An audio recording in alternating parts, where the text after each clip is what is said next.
Hola, te damos la bienvenida de parte de la Iglesia Bautista Palabra de Vida en Tampa, Florida. Es un gozo para nosotros compartir este mensaje contigo. Esperamos que sea de edificación. Para más información, visita nuestro sitio en internet. Que Dios te bendiga.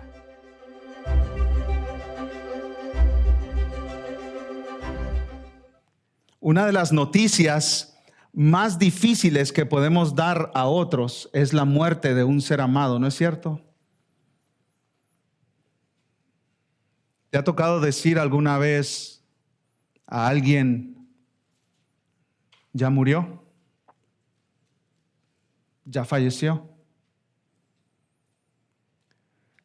¿Te ha tocado dar esa noticia a alguien que amas, a alguien con quien tienes una relación cercana? Qué difícil es dar esa noticia. A los doctores los entrenan para que de alguna manera ellos aprendan a dar esa noticia. A las 3 de la tarde del viernes de la Semana de la Pasión, comenzaron a dar esa noticia. Ya murió. Jesús ya murió, colgado en la cruz. Jesús ya falleció. El rey había muerto en la cruz. Y las personas que estaban cerca comenzaron a darse cuenta. Las personas que estaban cerca comenzaron a entender que Jesús ya había muerto. Los soldados se dieron cuenta que Jesús había muerto. Los que pasaban por ahí decían, hey, ya murió, ya no está respirando. Los seguidores de Jesús que estaban cerca, ahí estaban dándose cuenta a las 3 de la tarde de ese viernes que Jesús ya había muerto.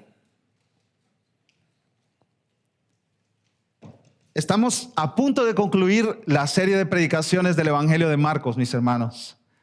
Hemos pasado desde el año 2017 estudiando este Evangelio. ¿Cuántos sermones? No sé. Pero ya nos quedan unos cuantos domingos nada más, por la gracia de Dios. Y qué gozo ha sido para nosotros conocer más a Jesús a través de este Evangelio, ¿no es cierto, amados? Qué gozo ha sido pasar con Jesús todos estos meses. Hace varias semanas prediqué acerca de la muerte de Jesús y hoy nos toca hablar acerca de la sepultura de Jesús. Pero ¿por qué un sermón acerca de la sepultura? ¿No sería mejor idea juntarlo con otro pasaje antes o después para que no solo se hable de la sepultura? Es un tema como sin mucha importancia para nosotros hoy en día, ¿no es cierto? La sepultura de Jesús. Que Jesús fue sepultado. Tal vez la sepultura no es tan importante, decimos nosotros, como su muerte en la cruz o como su resurrección. La sepultura para nosotros es como un pie de página. Pero no, en el Nuevo Testamento la sepultura es clave, es importantísima.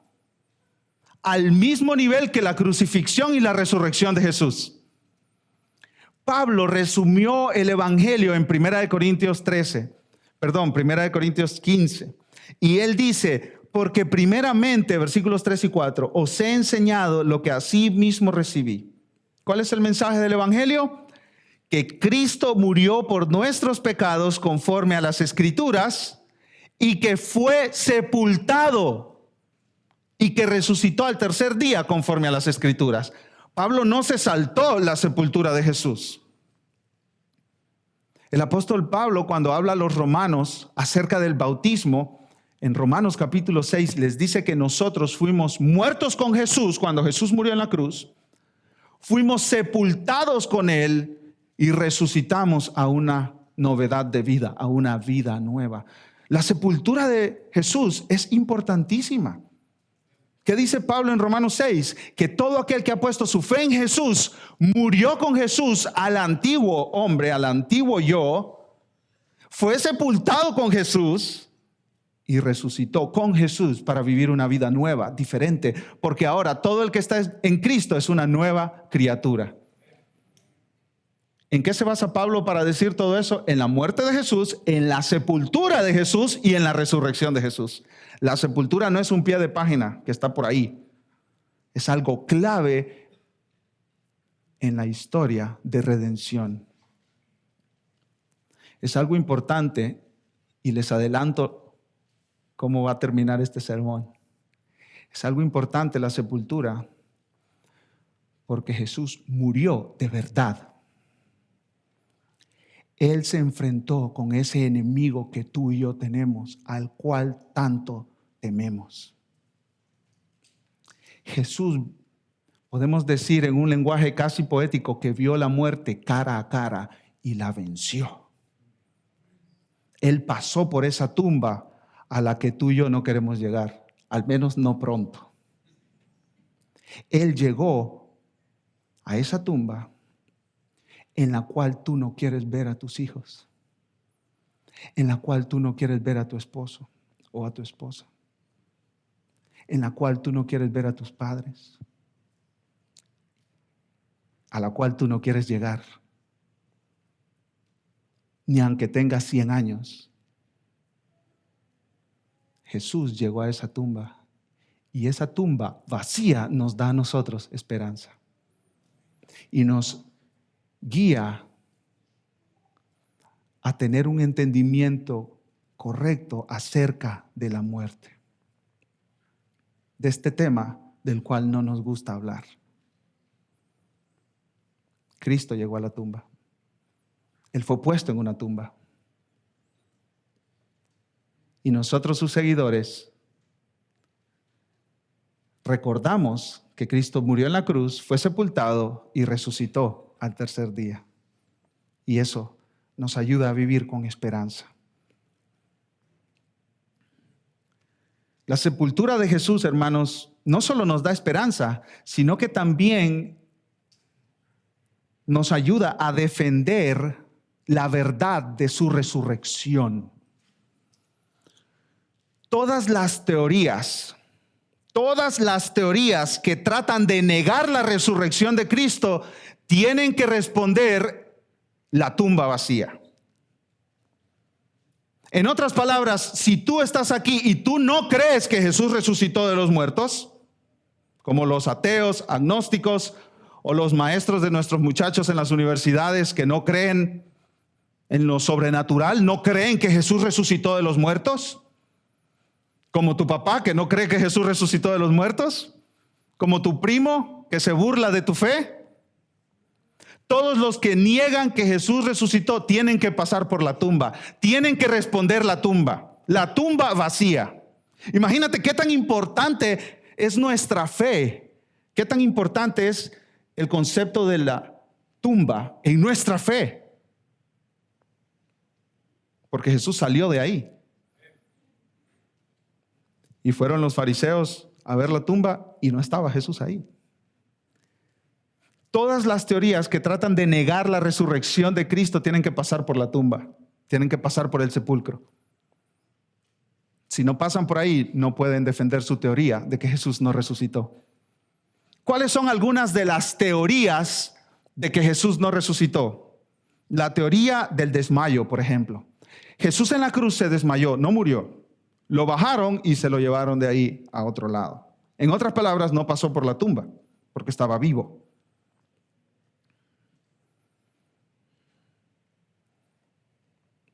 En segundo lugar, la teoría del robo.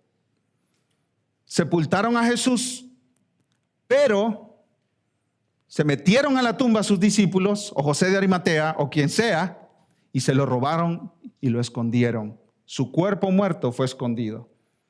Otra teoría que niega la resurrección de Jesús es la teoría de la tumba equivocada. Las mujeres el domingo que fueron a buscar a Jesús se equivocaron de tumba. A la tumba a la que fueron estaba vacía. Entonces ellos dijeron, resucitó Jesús. Cuarta teoría, la teoría de la tumba no visitada. Nunca fueron a ninguna tumba, ninguno de los seguidores de Jesús. La quinta teoría, la teoría de la alucinación. Jesús murió, fue sepultado, pero se quedó ahí. Y los discípulos alucinaron que vieron a Jesús. Tuvieron alucinaciones. Ninguna de esas teorías explica, al final de cuentas, la tumba vacía de Jesús. Si tú niegas la resurrección de Jesús, tienes que pasar por la tumba y explicarla de alguna manera. Porque todas las tumbas de los fundadores de las religiones falsas del mundo están ocupadas, menos la tumba de Cristo. Esa no está ocupada. Y hay evidencias indudables de que Jesús resucitó. Una de ellas es la tumba vacía. Veamos cómo Marcos nos presenta la escena de la sepultura de Jesús. En primer lugar, la petición de José de Arimatea. Vea conmigo, mi hermano, mi hermana, el versículo 42. Marcos 15, 42. Cuando llegó la noche, porque era la preparación, es decir, la víspera del día de reposo, José de Arimatea, miembro noble del concilio, que también esperaba el reino de Dios, vino y entró osadamente a Pilato y pidió el cuerpo de Jesús.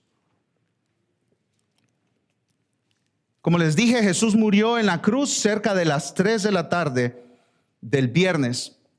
Aquí Marcos nos añade varios detalles a la narración. Dice que era el día de la preparación, es decir, la víspera del día de reposo. El día de reposo es el día sábado para los judíos. Y el día sábado los judíos por ley no pueden trabajar y no pueden hacer muchísimas cosas. No pueden cocinar, no pueden levantar cargas muy pesadas, no pueden caminar de cierta distancia a cierta distancia, etc. Entonces, básicamente el día sábado era para pasar metido en su casa todo el día o hacer poca labor por ley. Pero el día sábado no empezaba como para nosotros a las 12 de la medianoche, sino que el día sábado para los judíos, en nuestra manera de contar el tiempo, comenzaba el día viernes a la puesta del sol. Cuando el viernes se ponía el sol, ahí empezaba el día sábado. Entonces, desde el viernes como a las 6 de la tarde, ellos no podían hacer trabajo alguno hasta el sábado a las 6 de la tarde. Jesús murió a las 3 de la tarde. Jesús tenía que ser sepultado porque él había dicho, como Jonás estuvo en el vientre del gran pez, el Hijo del Hombre estará en la tierra sepultado y resucitará al tercer día. Jesús tenía que ser sepultado, pero había un margen muy corto de tiempo para que lo sepultaran. Y Marcos nos da todos estos detalles, mis hermanos, para que nosotros veamos la complejidad del problema. La complejidad del problema. Y había más problemas aún todavía, porque los criminales crucificados generalmente no eran sepultados, sino que se dejaban ahí en la cruz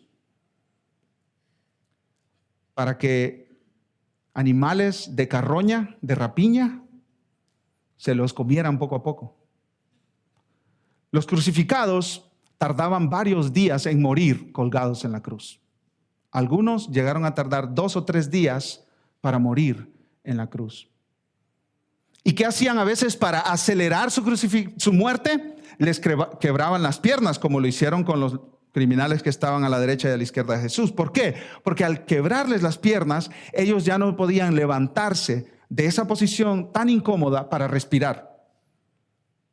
Entonces llegaban al punto de perder sus fuerzas y morían por asfixia, porque ya no podían usar sus piernas para levantarse y respirar. Esa posición en la cruz le impedía la entrada de oxígeno a su sistema respiratorio. Entonces tenemos un montón de obstáculos. Primero, son las 3 de la tarde. A las 6 de la tarde todo el mundo tiene que estar en su casa, casi toque de queda.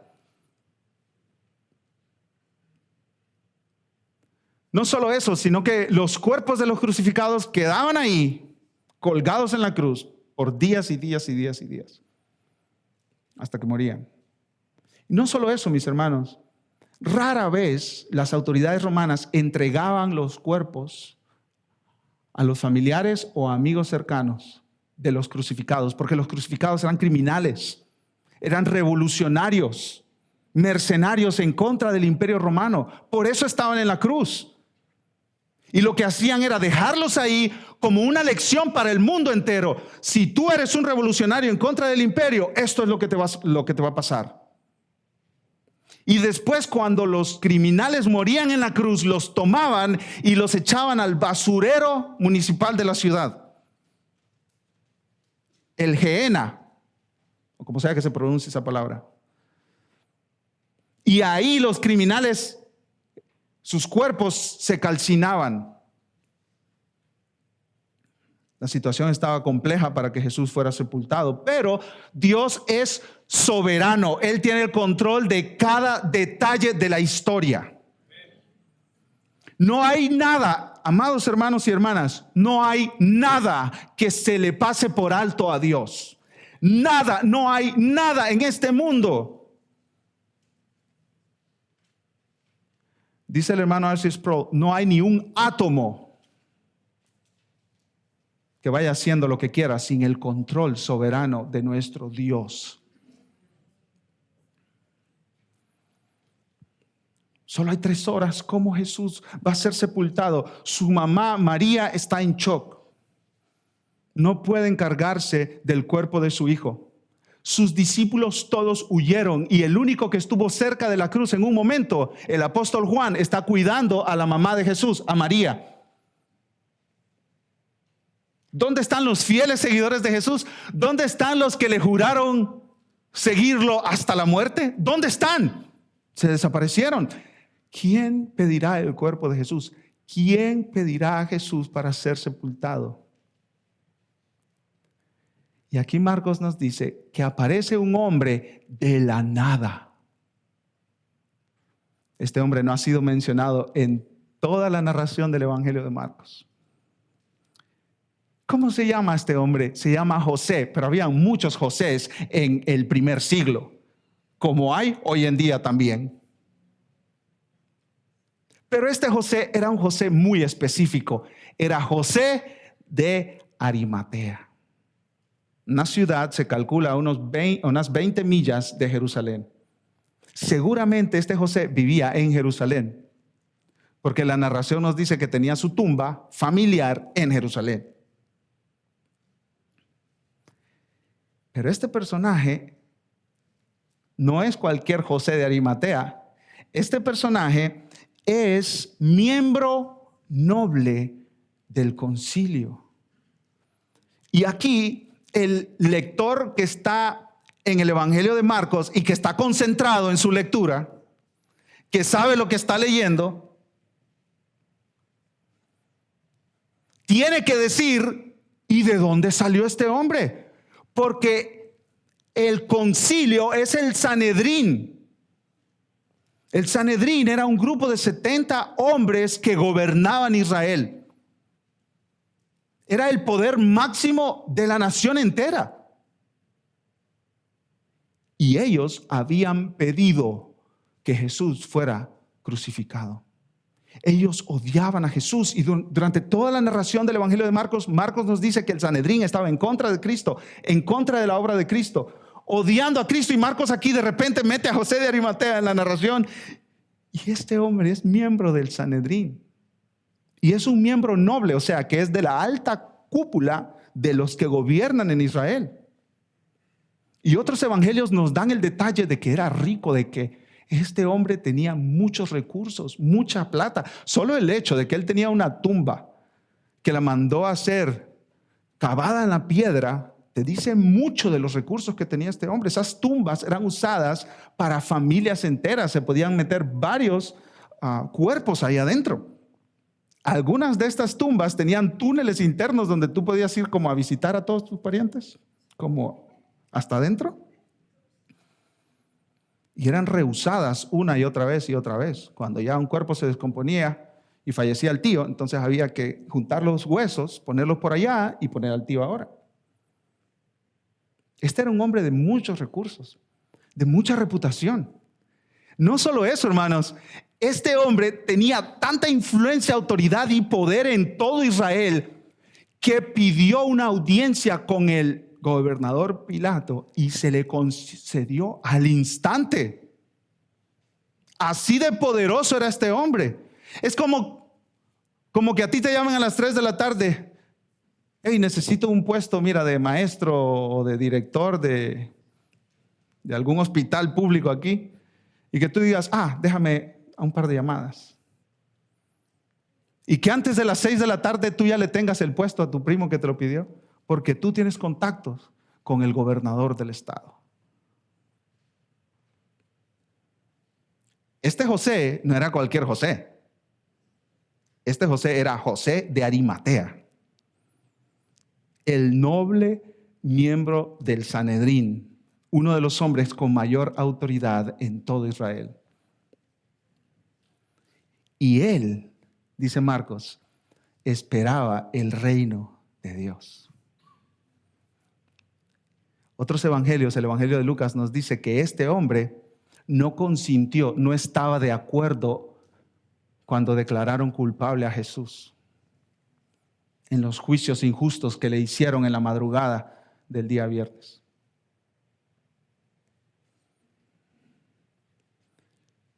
Dios tiene sus hijos y sus seguidores donde menos tú lo esperas. Dios salva a aquel que tú decías, ese no tiene esperanza. Hermanos, si tú y yo hubiéramos estado ahí en el primer siglo, tú y yo hubiéramos dicho, ese José, para que sea salvo ese hombre, imagínate. Para que sea seguidor de Jesús, imagínate. No, tendría que pasar como un milagro. ¿Y sabes qué? Sucedió el milagro. Dios lo salvó. Al que menos tú esperas que Dios salve, a ese Dios salva. Como a Pablo, el perseguidor y asesino de cristianos. A ese Dios lo salvó. Amados, no hay nadie que esté tan endurecido, que esté lejos, incapaz de recibir la gracia de Dios. Nadie, no hay ningún corazón tan duro. Ni el de tu hijo rebelde, ni el de tu esposo endurecido, ni el de tu esposa que está lejos de Jesús. Nadie. Nadie es tan rebelde que Dios no pueda alcanzarlo con su gracia. Nadie. Tu papá que se burla de ti en tu cara acerca de tu fe, él puede ser salvo por el poder del evangelio. Él puede ser salvo por el poder del evangelio. Confía en el poder del evangelio. Acabamos de cantar. ¿Quieres ser salvo de toda maldad? Tan solo hay poder. Tan solo hay poder en Jesús que murió. Ven y ser salvo podrás en su amor. Tan solo hay poder en Jesús. Dios salva a pecadores. Los peores de los peores, Él los salva, Él los rescata. Para su gloria. Para que tú y yo miremos y digamos, José de Arimatea, wow, qué amplia es la gracia de Dios. Qué bueno es Dios que salva a esos pecadores. Mateo 27 nos dice que José de Arimatea había sido discípulo de Jesús, pero era discípulo de Jesús en secreto, por miedo a los judíos. Él ya estaba convencido de que Jesús era el rey, el Mesías prometido.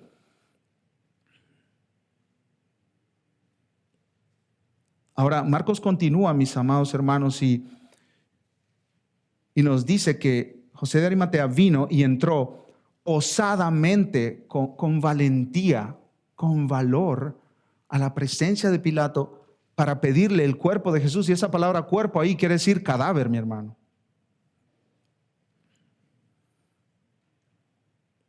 ¿Por qué necesitaba valor José de Arimatea para entrar donde estaba Pilato?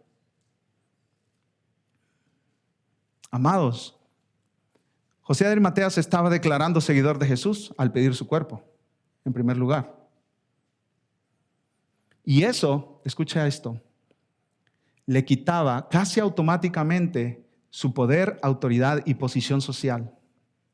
Él estaba arriesgando todo en su vida. Todo estaba arriesgando él. Su dinero, sus recursos, su reputación. Él estaba arriesgando todo. Pero escucha, para un seguidor de Jesús no hay nada más valioso que Cristo. Vale la pena perderlo todo por Cristo. Vale la pena dejarlo todo atrás por Cristo.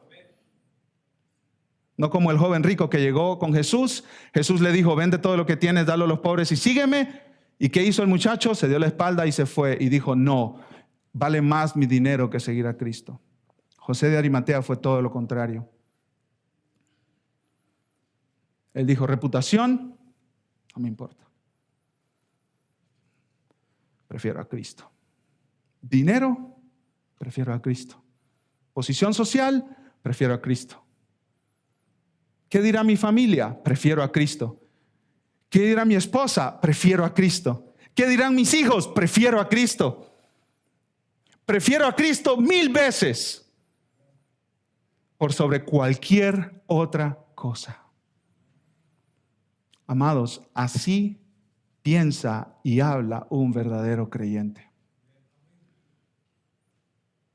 Tal vez está por ahí escondido en algún momento de su discipulado, pero tarde o temprano va a salir de esas matas y va a decir, yo soy seguidor de Jesús.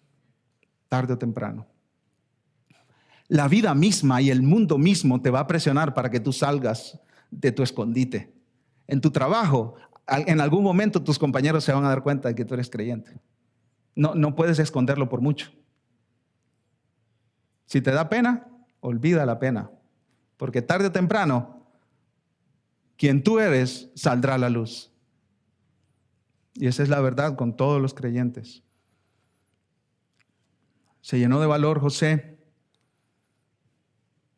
y entró a la presencia de Pilato y pidió su cuerpo. No importaba el desprestigio que eso podía traer al asociarse con Jesús, con este revolucionario extremista que había sido colgado en una cruz. Él tenía que ser valiente para pedir el cuerpo de Jesús. Si José no lo hacía, ¿quién lo haría? No había nadie más, mis hermanos. ¿Quién tenía la autoridad, el poder, la posición social para entrar donde Pilato y pedir el cuerpo? ¿Quién tenía los recursos económicos para proveer una tumba? Pedro, el valiente Pedro. Mateo, tal vez.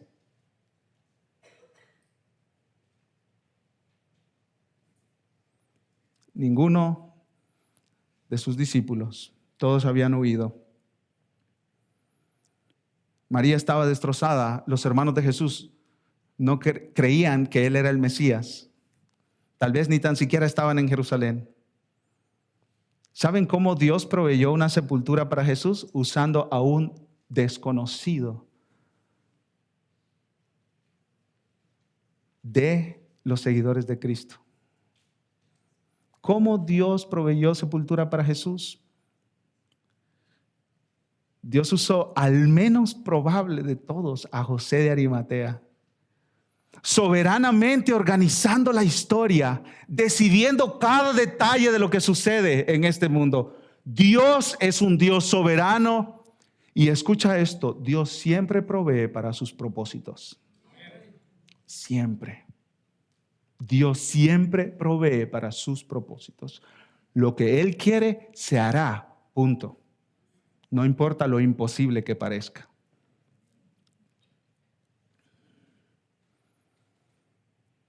Y aquí hay una gran aplicación para nosotros, amados hermanos y hermanas. Dios siempre proveerá para hacer su voluntad.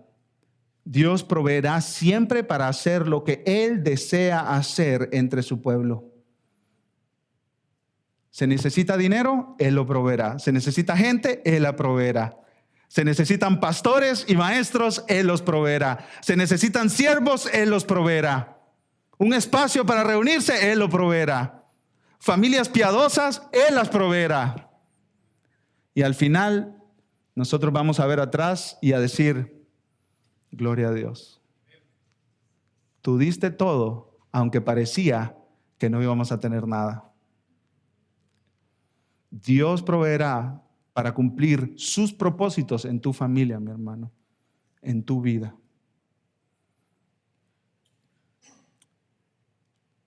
Confiemos en Él. Confiemos en Él. Jesús tenía que estar en una tumba el viernes antes de las 6 de la tarde. Parecía que no era posible, pero Dios hizo que eso fuera posible. Confiemos en Él. Confiemos en su plan soberano, confiemos en su generosidad. Él proveerá para todas nuestras necesidades según su sabiduría y su plan para nosotros. Veamos en segundo lugar la sorpresa de Pilato. Miren conmigo el versículo 44, mis amados hermanos. Pilato se sorprendió de que ya hubiese muerto y haciendo venir al centurión le preguntó si ya estaba muerto. E informado por el centurión, dio el cuerpo a José. Amados, nosotros estudiamos hace varias semanas que Jesús murió cuando Él decidió morir. Jesús no murió por causas naturales. Jesús dijo en la cruz, en tus manos encomiendo mi espíritu, y murió. Él decidió morir. Y yo les explicaba a ustedes que eso es como que si yo ahorita decidiera caer muerto enfrente de ustedes. Como que yo lo decidiera. Así murió Jesús. Jesús no murió como, ay, mira, se desangró. No, murió. De causas naturales. No. Jesús murió cuando Él quiso morir, en el momento exacto, a la hora exacta. Él decidió morir. Pilato se sorprende porque se supone que los crucificados no se mueran tan rápido. Se supone que los crucificados duren más de un par de horas en la cruz. Por eso Pilato se sorprende. Y Pilato no se la cree. Este es un hombre con mucho colmillo. Y tratar con gente que le quiere mentir o aprovecharse de él. Él sabe que hay que asegurarse de que Jesús murió. Él no le cree a José de Arimatea porque sí. Entonces manda a uno de sus soldados cercanos, seguramente algún capitán de alguna guardia, para que vaya a asegurarse de que Jesús murió. Ahora, estos centuriones eran expertos en matar y en ver cadáveres. Estos hombres miraban cadáveres todos los días. Básicamente vivían para matar y hasta mataban por diversión. Nosotros vimos cómo se burlaban de Jesús. ¿Cómo lo vistieron como un supuesto rey y le pusieron la corona de espinas? Estos eran hombres endurecidos hacia el dolor de otros. Ellos no tenían miedo de ver un cadáver. Ellos no tenían miedo de ver sangre. Ellos no tenían ningún temor de asegurarse de que alguien estaba muerto. Por eso fueron y le metieron al costado la espiga a Jesús, la lanza.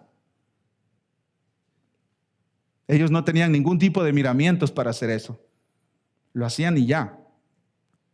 En otras palabras, si un centurión decía, está muerto, es porque estaba muerto.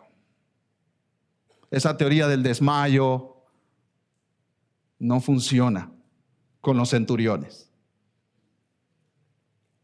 Si Jesús no estaba muerto, ellos se iban a asegurar de que lo estuviera. El soldado fue, le informó a Pilato de que Jesús ya había muerto y Pilato entregó el cuerpo. Miremos en tercer lugar, mis amados hermanos y hermanas, la sepultura de Jesús. Dice el pastor Miguel Núñez que Jesús murió una muerte horrible, pero fue sepultado de una manera honorable. Versículo 46. José de Arimatea compró una sábana y quitándolo lo envolvió en la sábana y lo puso en un sepulcro que estaba cavado en una peña. E hizo rodar una piedra a la entrada del sepulcro. José de Arimatea todavía al salir de la audiencia con Pilato tuvo que ir al lugar de la crucifixión caminando. Antes de eso, pasar comprando una sábana para envolverlo en especias aromáticas, que se las trajo, por cierto, otro personaje improbable, Nicodemo, otro miembro del Sanedrín. ¿Quiénes estuvieron en el velorio de Jesús? Solo 2 hombres. José de Arimatea y Nicodemo. Lo menos que tú te pudieras imaginar, eso fue lo que sucedió en la sepultura de Jesús. Lo menos que podía pasar por tu mente, lo último que podía pasar por tu mente, eso fue exactamente lo que sucedió.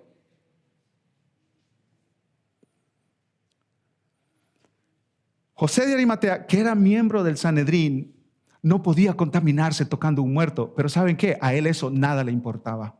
Él fue y bajó a Jesús de la cruz. Las leyes judías obligaban a lavar el cuerpo de Jesús para quitar toda esa sangre que estaba ahí. Seguramente José de Arimatea, ayudado por otros, lavó el cuerpo de Jesús y lo envolvió en esa sábana junto con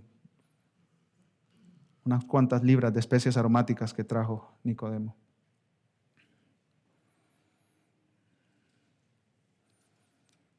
Y dice la palabra del Señor que lo puso en un sepulcro que estaba cavado en una peña. Dice el pastor MacArthur que en el velorio de Jesús, en el funeral de Jesús, no se predicó ningún sermón, ni se cantó ningún himno, ni se hizo ninguna oración. En el funeral del Rey del Universo.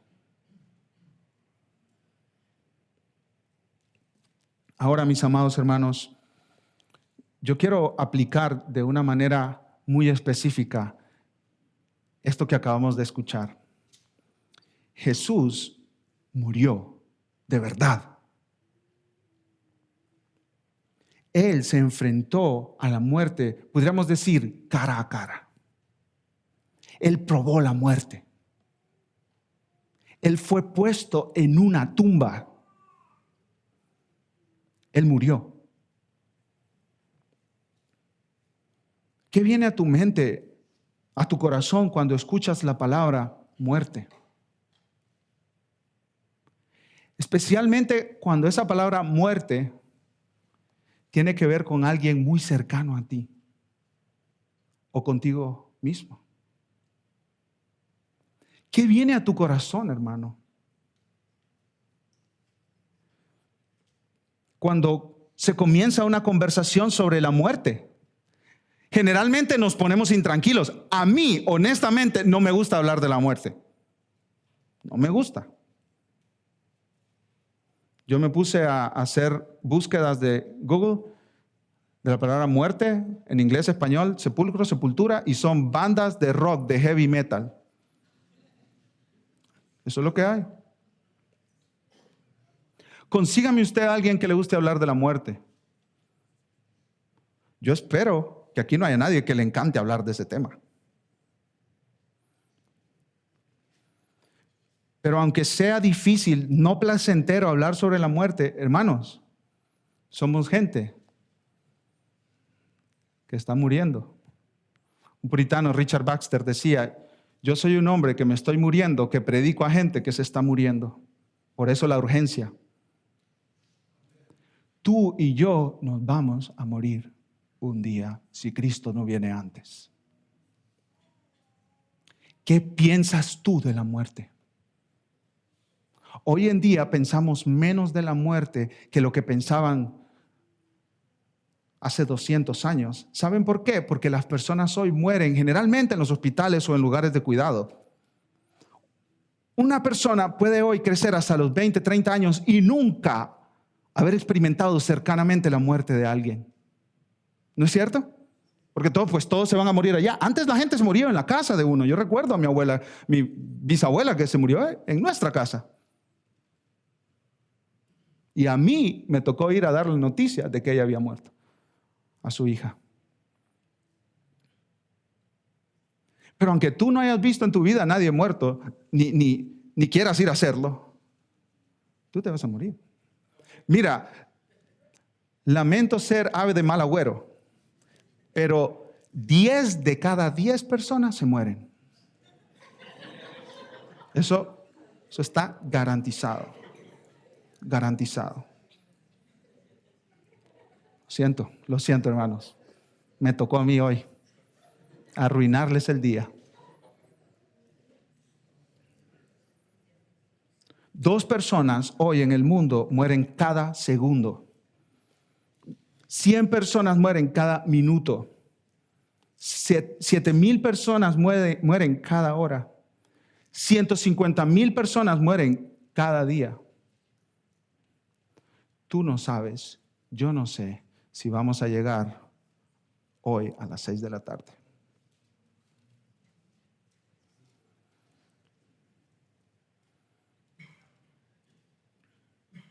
¿Qué opinas tú de la muerte?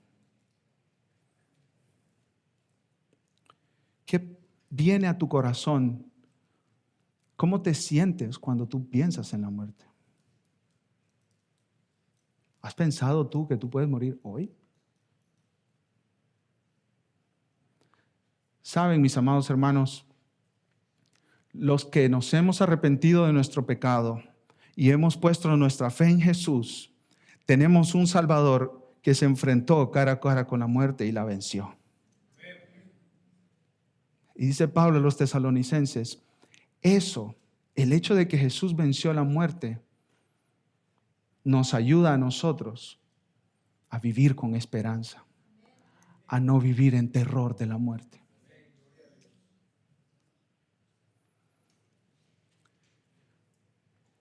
Yo no digo que tú andes buscando la muerte. Eso no es sano, eso no es saludable. Si tú escuchas que alguien anda buscando la muerte, tienes que ir a reportarlo con las autoridades. Pero tú no vives con un terror a que tú te mueras, o a que tu esposo se muera, o a que tu esposa se muera, o que Dios no lo permita, que uno de nuestros hijos se muera. ¿Sabes por qué, mi hermano? Porque nosotros tenemos un Salvador que venció la muerte. Dice Pablo, yo no quiero que ustedes se entristezcan como los que no tienen esperanza. Entristezcanse sí, pero no como los que no tienen esperanza. Los que no están en Cristo no tienen esperanza. Por eso muchas personas sin Cristo viven con terror a la muerte. Y hermanos, vivimos en una sociedad donde la muerte se empuja lo más posible. Hasta las personas en las situaciones de salud más graves, ellos quieren que se les solucione las cosas. Aun cuando el doctor les dijo ya no hay esperanza, preguntan, ¿hay algo más que se puede hacer? Pero solo el que cree en el que fue a la tumba y salió al tercer día de ahí vivo, solo el que cree en Cristo puede vivir con esperanza. En Apocalipsis 1, 17 y 18, Jesús le dice a Juan, el apóstol Juan, escucha esto, Jesús le dice, no temas, yo soy el primero y el último, y el que vivo y estuve muerto, mas he aquí que vivo por los siglos de los siglos. ¿Qué te dice hoy Jesús a ti? No temas. Yo estuve ahí en ese sepulcro, yo probé la muerte, yo sé lo que eso se siente. Cuando tú estés pasando por valle de sombra y de muerte, yo estoy ahí contigo. Yo te llevo de la mano, no tengas temor. Yo soy tu pastor que cuido tu alma, guío tu alma más allá de la muerte. Amado, amada, yo tengo planes para esta semana. Pero yo no puedo garantizar que yo estaré ahí mañana. Pero Cristo ya venció la muerte y yo puedo vivir con esperanza. Y si tú estás aquí hoy y tú no estás en Cristo, piensa, medita. No pases estas palabras por tu mente a la ligera. Tú vas a morir. Jóvenes que están aquí, escúchenme por favor. Escúchenme, presten atención por favor. Ustedes van a morir. Dios quiera que tengan una vida larga por delante, que lleguen a los 100 años si es posible, y que corran maratones como los abuelitas que vemos en YouTube. Dios quiera que sí. Pero tarde o temprano tú vas a morir. Y es una vanidad desperdiciar tu vida sin Cristo. Ven a Cristo hoy. Abraza la salvación que Cristo te ofrece hoy. No importa cuántos años tengas. Esto del evangelio no es para viejitos. No. Esto del evangelio es para todos los que están aquí en este lugar hoy. No mañana, hoy. Ven a Cristo hoy. Veamos en cuarto lugar, en último lugar, la presencia de las mujeres en el lugar de la sepultura. Versículo 47, y María Magdalena y María, madre de José, miraban dónde lo ponían. ¿Cómo se sentían estas mujeres seguidoras de Jesús? ¿Cómo se sentían ellas? ¿Qué estaba pasando por su mente y por su corazón?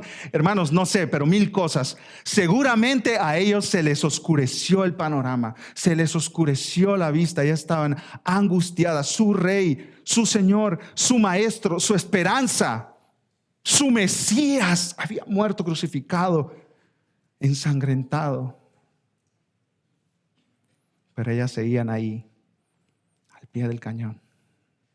El hecho de que Marcos nos hable de estas mujeres aquí, hermanos, es una razón más para creer que el relato bíblico es verdadero. Porque el testimonio de las mujeres en el siglo I no contaba en una corte, no contaba legalmente. Y Marcos está diciendo, aquí hay testigos de que sepultaron a Jesús. Y tú y yo preguntamos, ¿quiénes son esos testigos? Dos mujeres valientes que estuvieron con Jesús hasta en la sepultura. Ellas vieron dónde le pusieron. Ellas no se equivocaron de tumba el domingo en la mañana. Ellas sabían dónde estaba Jesús.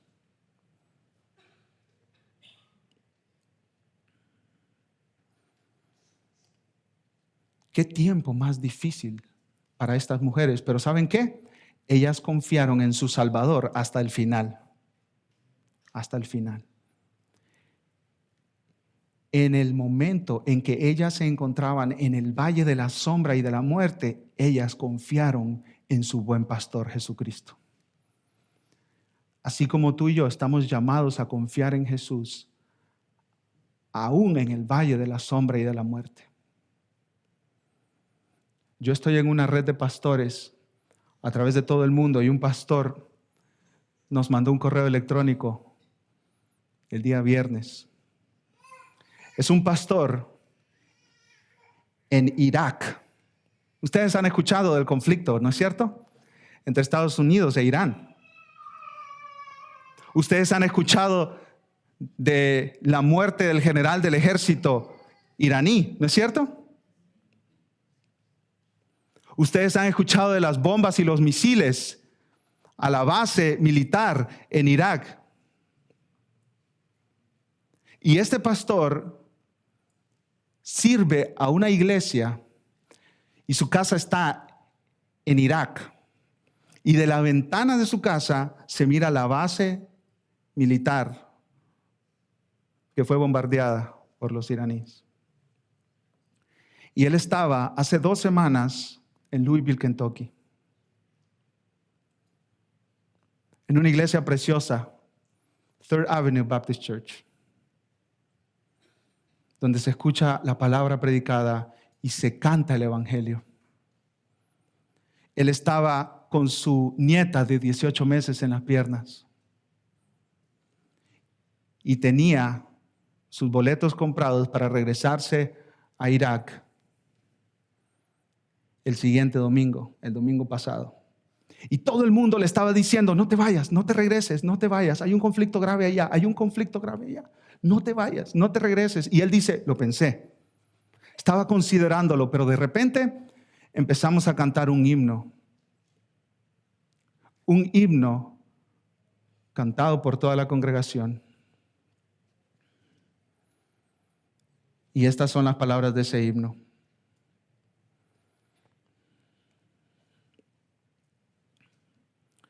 I will trust my Savior Jesus when my darkest doubts befall. Trust him when to simply trust him seems the hardest things of all. Confiaré en mi Salvador Jesús cuando las dudas más oscuras caigan sobre mí. Confiaré en Él cuando simplemente confiar en Él parece lo más difícil. Confiaré en mi Salvador Jesús. Confiaré en Él cuando tenga poca fuerza, porque sé que el cuidado de Jesús es el lugar más seguro de la tierra. Confiaré en mi Salvador Jesús. Él me ha dicho que su voluntad es la mejor. Y sé que el camino que Él ha escogido me guiará al descanso eterno. Él dice, antes de que terminara este himno, yo ya sabía qué hacer. Regresarme para allá, porque yo no estoy seguro por el lugar donde viva, yo estoy seguro porque estoy en Cristo. Hermano, tú no estás seguro por tu salud, por tu trabajo, por tus ahorros, o porque vives en esta gran nación. Tú estás seguro porque estás en Cristo. Y estás seguro solamente porque estás en Cristo. Estas mujeres estaban ahí en la tumba y aún en la noche más oscura de su alma, ellas confiaron en su Salvador Jesús. Confiemos en nuestro buen Señor. Amados hermanos, Jesús venció la muerte. Tú y yo podemos confiar en Él. Vamos a orar.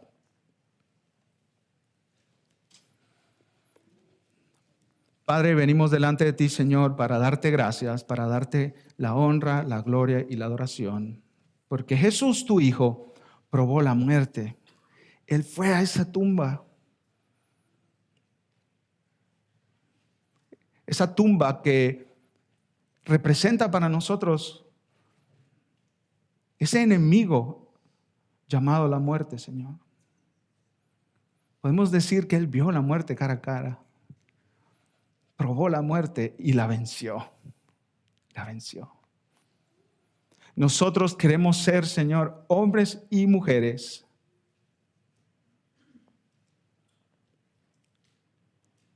que no vean la muerte, que es una realidad que nos rodea, como una razón para vivir en terror, en angustia,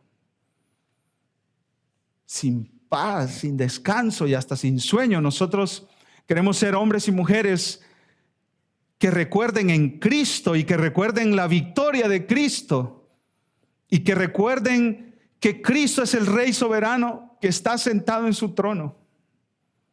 Señor, llena nuestros corazones y nuestros pensamientos de paz, sabiendo que Jesús derrotó a nuestro enemigo, la muerte.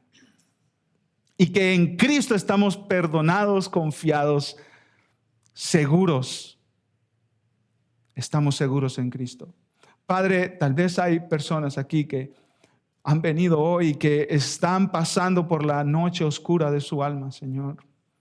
Padre, levántalos, susténtalos, recuérdales a Cristo, recuérdales que en Cristo ellos tienen el refugio eterno, que ellos están seguros en Cristo, que ellos están bien en Cristo, que ellos son aceptados por ti en Cristo y que Cristo les guiará aún más allá de la muerte. Padre, nosotros confiamos en un Salvador que es todopoderoso, que nunca nos dejará, que nunca nos abandonará. En Él confiamos, Señor. Llena nuestros corazones hoy de paz, sin importar la circunstancia que estemos viviendo. Padre, aquellas personas que están aquí, que no entienden la gravedad de su pecado, recuérdales que ellos se enfrentarán a la muerte y que necesitan de Cristo para ser salvos, redimidos, justificados, perdonados por ti. Tráelos para que ellos hoy se pongan a cuentas y en paz contigo a través de Jesús, Señor. Que ellos se arrepientan de su pecado y confíen hoy en la salvación que Jesús ofrece. Haz tu obra, esa obra que tú hiciste en José de Arimatea, en Nicodemo y en muchos de nosotros, Señor.